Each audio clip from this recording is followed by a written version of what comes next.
Welcome to South Coast Television. I'm Richard Foggo, and with me is Councillor Peter Charles from the City of Victor Harbor, who recently walked out of the special council meeting in disgust.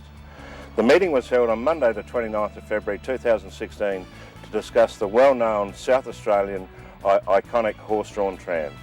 Peter, can you tell us why did you walk out? Thank you, Richard, for your question.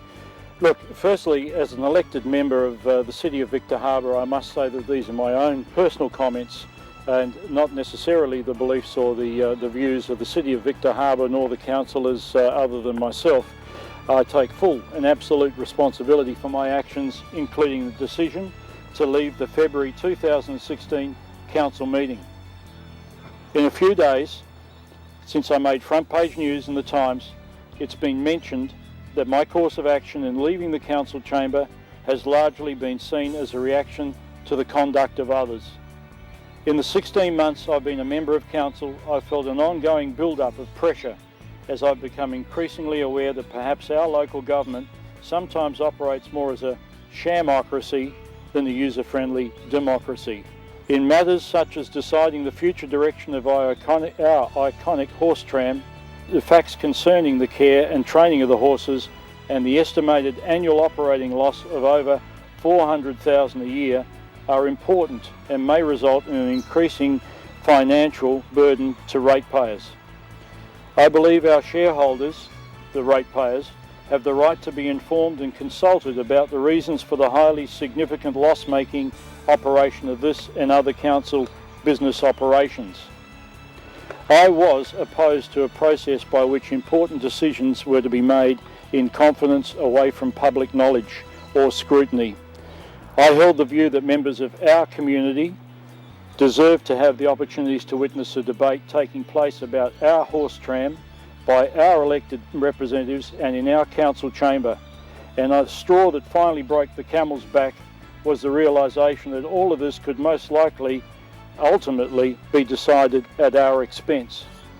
I was fully prepared to accept that there were some matters about the proposed future direction of the horse tram that should, quite rightly, have been discussed in confidence, but I felt that was no reason for the whole of the debate and the decision-making process to be conducted behind closed doors.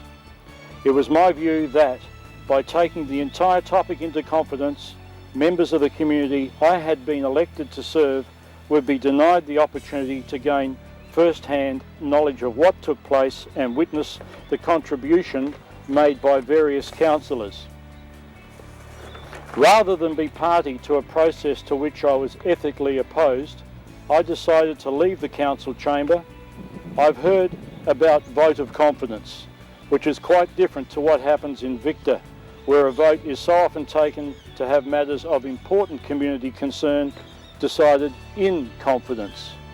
It's been drawn to my attention that an increasing number of our residents tend to see our council as sometimes being like a type of secret society that is far removed from all the fine words spoken about importance of openness and transparency that flowed like honey throughout the November 2014 election campaign, but sadly seem to have since been forgotten.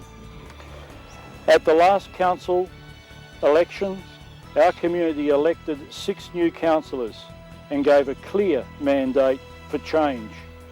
After a remarkably short honeymoon period, it's my perception that the deck chairs on the Titanic might have been shuffled about, but there is now an even greater urgency for sustained, planned and positive change that genuinely engages our community.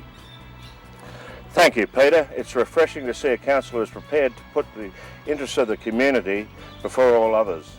The one person who has the hands-on experience is well-known local Kim Bailey, who has a plan to return the service back to at least revenue neutral. But will the council listen?